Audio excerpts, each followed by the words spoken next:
खैबर पख्तूनख्वा हुकूमत ने करप्शन के खिलाफ सख्त एक्शन लेने का फैसला कर लिया। वजीर आला अली अमीन गंडापुर ने बदउनवान माफिया के खिलाफ बिला तफरीक एहतसाब की हिदायत कर दी। इस हवाले से मजीद जानते हैं डॉन न्यूज के नुमाइंदे आरिफ हयात से। जी आरिफ, वजीर आला ने इस हवाले से मजीद क्या हिदायत की? जी बिल्कुल, खैबर पख्तूनख्वा हुकूमत का जो FATF और IMF के शराइत के मुताबिक जो मशकूक लेन देन है तो उस पर भी फौर एक्शन का फैसला किया हुआ है और हुकूमत ने बेनामी जायदादों की जब्तगी नाजायज सूरत छुपाने वालों के खिलाफ सख्त कार्रवाई का फैसला किया हुआ है।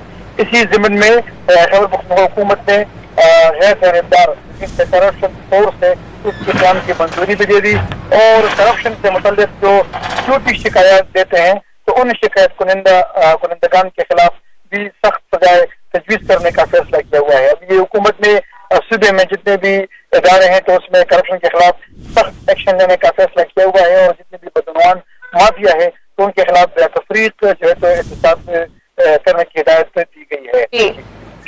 आरिफ, तफसीलात से आप आगाह कर रहे थे, शुक्रिया।